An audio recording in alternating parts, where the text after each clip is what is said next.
Utrecht. I trekked, you trekked. I'm Veronica Lewis, and today on Let's Go Dutch, we're trekking to Utrecht. I'm gonna travel the world. I'm gonna go where the Dutch have been, and I'm gonna share it with you, my friends. Let's go Dutch. Let's go Dutch. Let's go Dutch. We'll stroll the ancient city that is the religious heart of the Netherlands. We'll exercise our right to make our legs walk up the 465 steps of the imposing toren, and then relax our bones in the quayside cafes. So put on your clogs and let's go Dutch. The province of Utrecht sits right in the middle of the Netherlands, and just like New York State, the Big Apple here is Utrecht. Utrecht is another major city in the Netherlands and amongst the oldest. The city took root along the Vecht, a branch off of the Rhine River. In 47 AD, the Romans came and built a garrison. They called it Trajectum ad Rhenum. It means ford on the Rhine. And what does that mean? Anyone? Okay, you.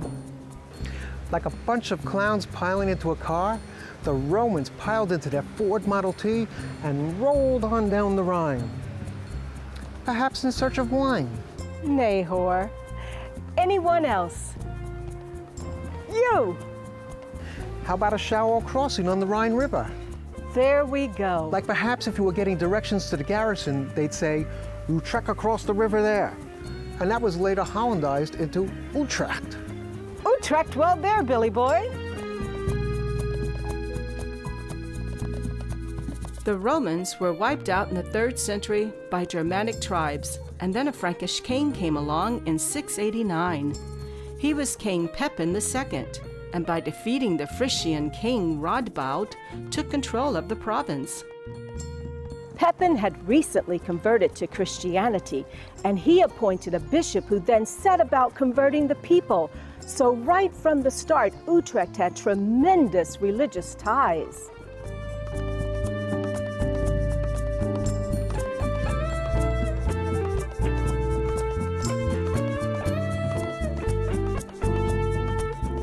By the way, it was the Bishop of Utrecht who granted Amsterdam its city charter back in 1300.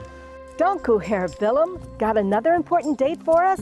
Jazeker, September 24th, 1027. What happened on that day? It's very cold. You were around then, were you? Yeah, and on that day, Bishop Bernhold became the new Bishop of Utrecht. Did you meet him? I said to him, "What have you planned for Utrecht?" And he said, "Kerkenkraus." Kerkenkraus? Let's work it out. Kerken Churches. and Kraus. Cross.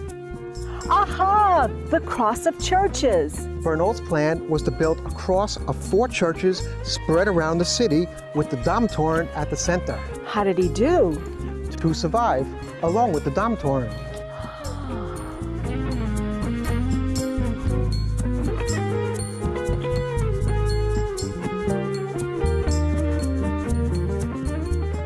Before we get going, I want to show you these sunken wharves before they get crowded. Utrecht is the only city that has these. This is the Oudergracht, which means Old Canal.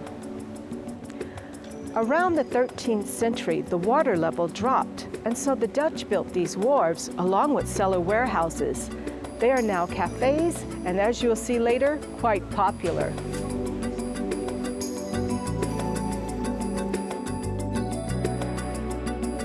So now, back to Kerkenkraus. You cannot avoid the religious presence in Utrecht, and you definitely cannot avoid seeing the Domtoren. It's kind of visible from everywhere.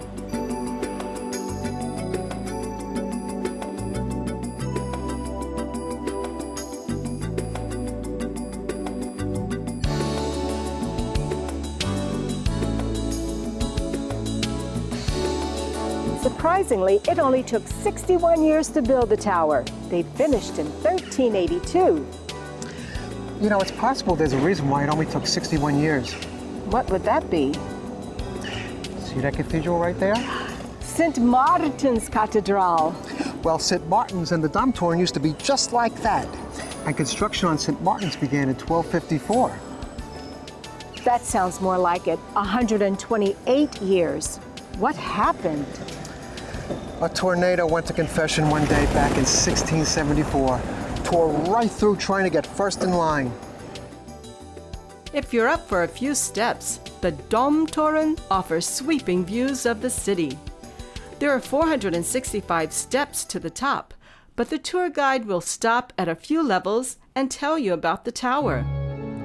The first level is where you'll get to see how bricks were hauled up this high and the tools they used.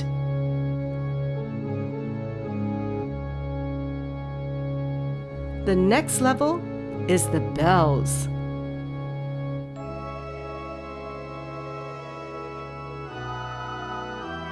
Finally, you'll reach the top to views of the city 112 meters below.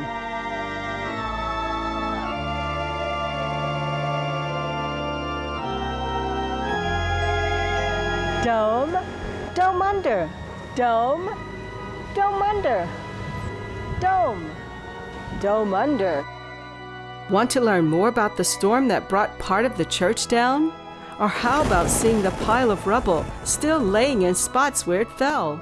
Grab your flashlight and awaken your hidden archaeologist on this voyage of discovery underneath the Domtoren.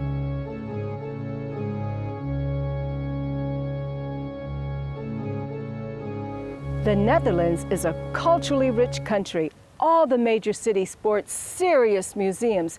Even the smaller towns offer up gems worth visiting. Our first stop is Het Spoorweg Museum.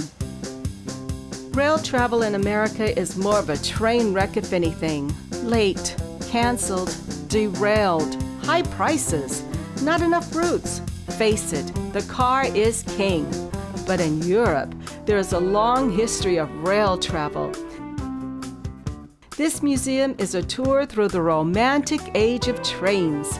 This is the kind of mystique we find in old black and white movies, like Murder on the Orient Express.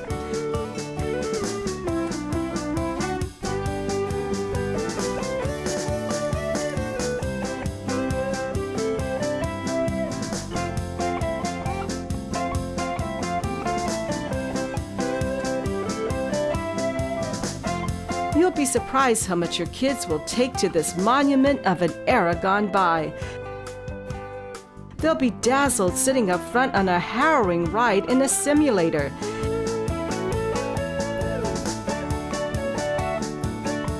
Step out into the 1800s and the early days of steam trains. Walk around this mining town and you'll find the bustle of everyday life all about.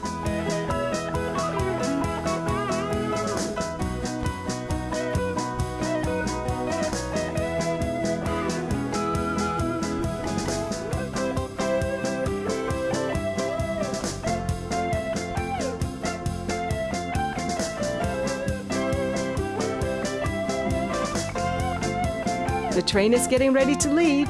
All aboard!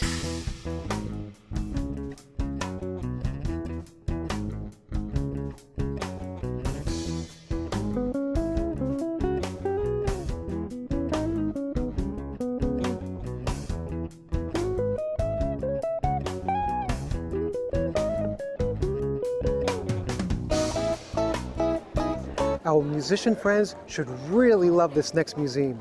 It's the Spale Clock Museum. A Spale clock is a 15th century musical clock. Come on, let's go.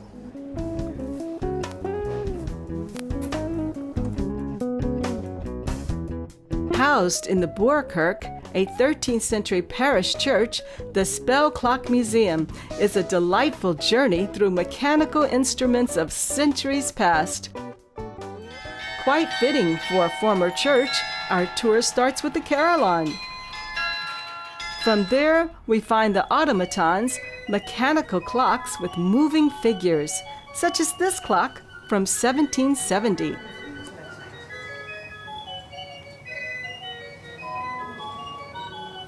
or Vincent, busy painting his sunflowers.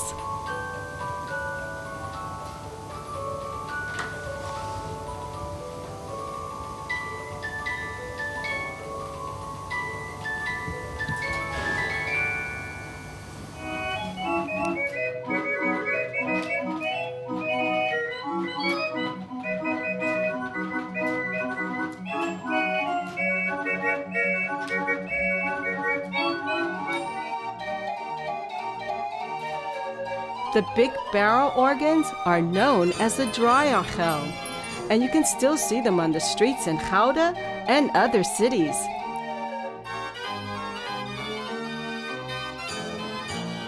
These beautiful and ornate organs work by hand cranking a wheel in the back. This sets the music cart in motion and keeps air moving into the bellows.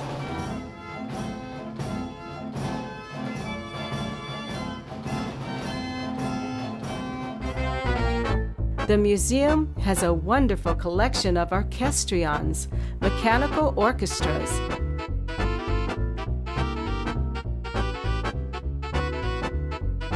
The dansorgel are huge fair organs exhibiting craftsmanship both inside and out.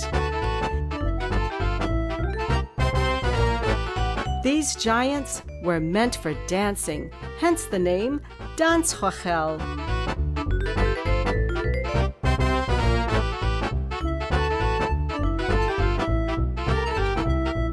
The museum's bell clock has a wonderful interactive expedition where you can explore the mechanics behind these magnificent instruments.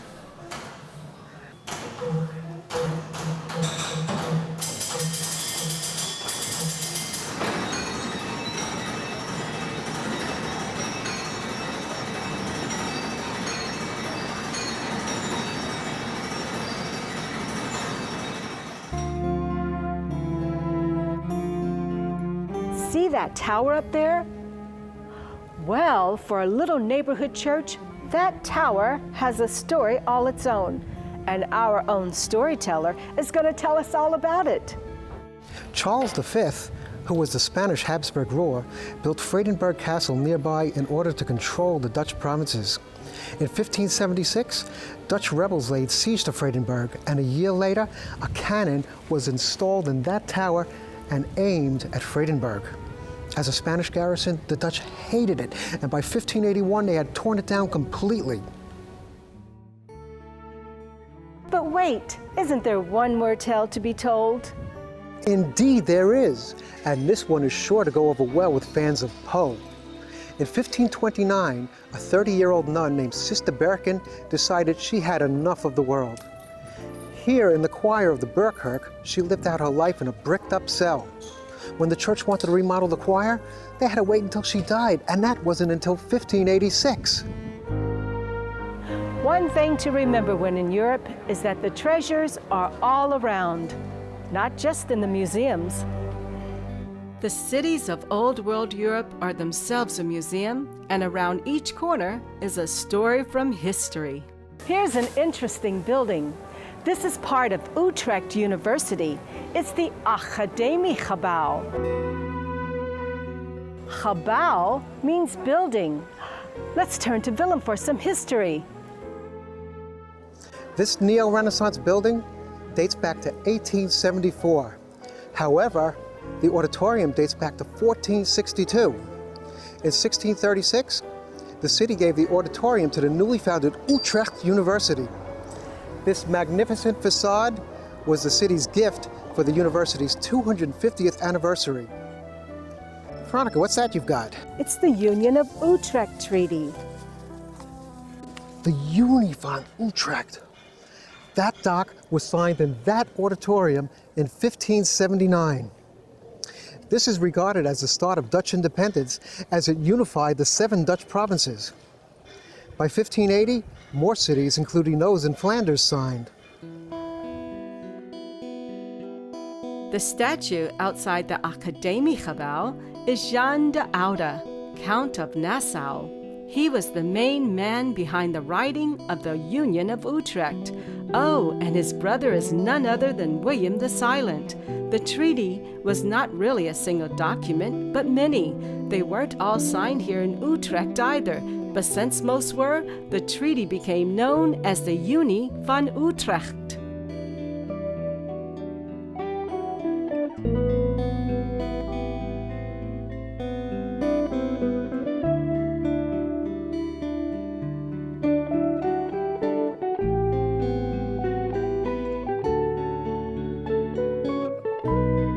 Here's another interesting building, the Paushaus, the Pope's house. Gorgeous architecture, and of course, it comes with a tale of its own. Adrian Florizone had it built in 1517. In 1522, Charles V appointed him Pope Adrian VI. He was the first and only Dutch pope, and he had an agenda of reform ahead of him. This, of course, was unpopular. Change never is it? But that didn't matter because Adrian died after only 1 year as pope. The Paushaus is open for tours, so don't miss it. Help keep Adrian's short popehood in the history books.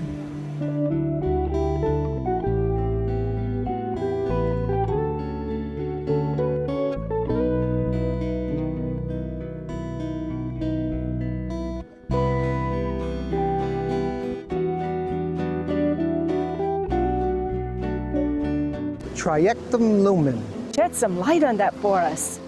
an illuminated path. How illuminating. One thing Utrecht has that no other Dutch city has is trajectum lumen. When it gets dark, the city turns into an open-air museum in lights. You can get a map from the tourist office. Just follow the lights in the sidewalk, or even download the map online. Once it's dark enough for street lights, the show begins. Before we do the night tour, a little eats is in order. Now, I may joke saying the word eats like that, but when you see the Dutch word for food, it looks like it says eat. Eten is Dutch for both food and to eat. First person singular is ate.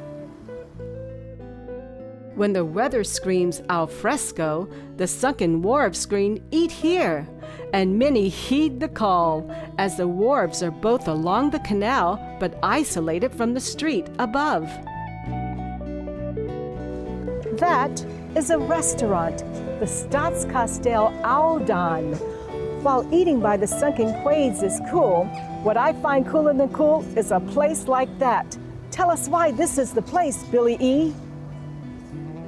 For starters, Stadskasteel means city castle, and construction on this castle began in 1280.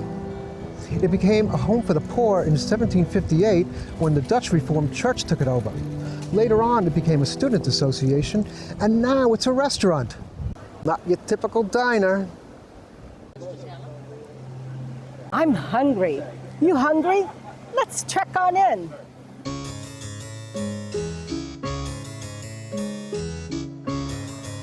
Ooh, moist sphere. I love ambience like this.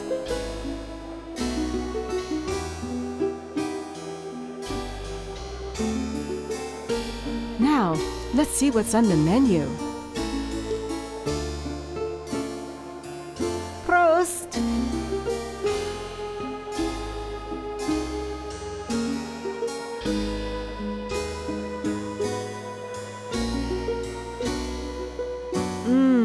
Lekker. A feast fit for a king and queen.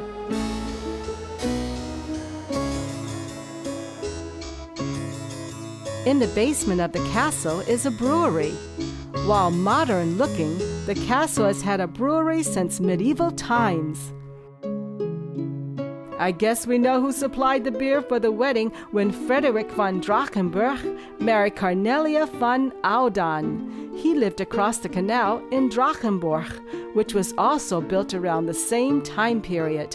This was a time when Holland was split into two political groups, known as the Hoeken and the Kabeljauwen.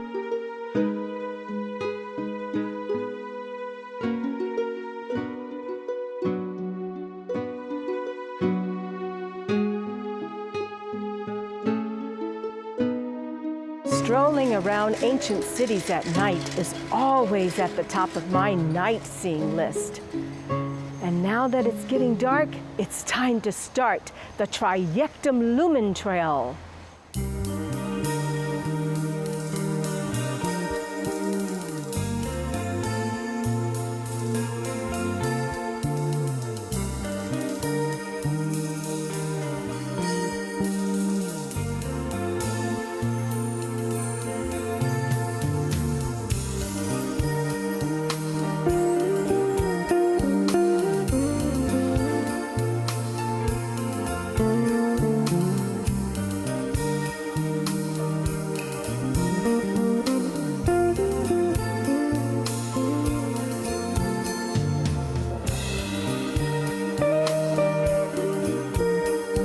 You may have been wondering what those lines of steam in the street are. They mark the original outline of the Roman garrison in 47 AD. Now, if you're going to be spending several days in Utrecht, there are many options for easy day trips.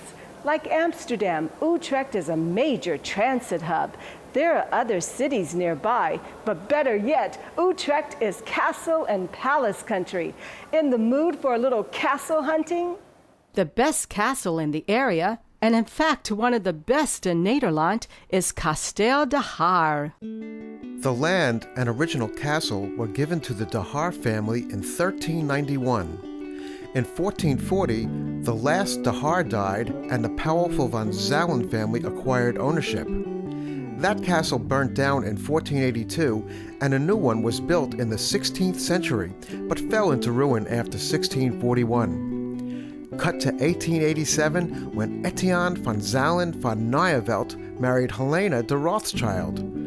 Armed with the fortune of the Rothschild, restoration began in 1892 with P.J. Kuipers at the helm.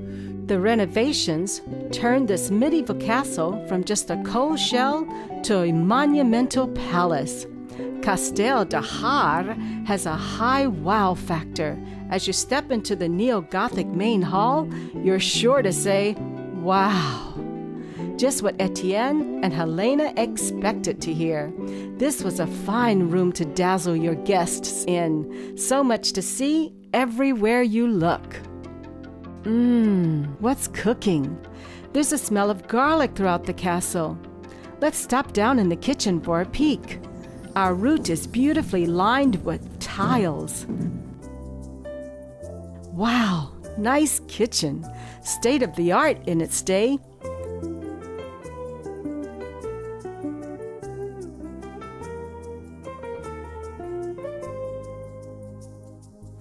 While we're on this level, let me show you the children's dining room. Look at that! The concept of the kids' table goes back centuries. Lunch isn't ready yet, so let's check out more of the castle. Once again, you're sure to murmur wow as you enter the library. While warm and cozy, there's not many books, as Etienne was not much of a reader. Book schmooks, he says. Check out my antiques and little carriages in the next room.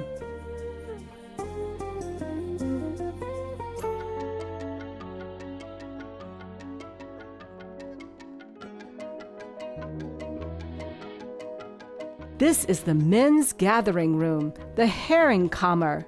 This is where they came for a smoke and a drink and be dazzled by the wealth of their hosts.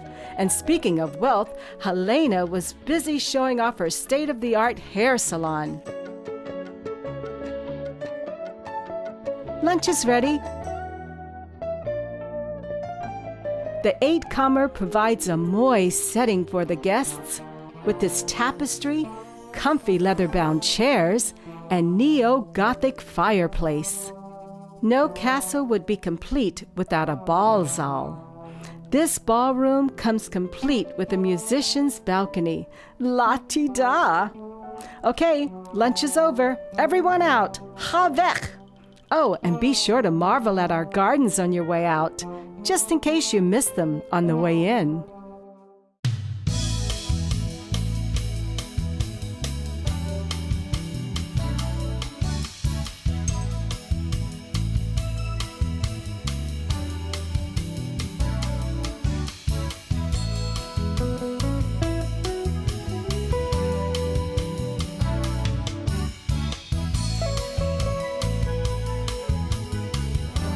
like New York City, Utrecht is the big apple of the province with the same name.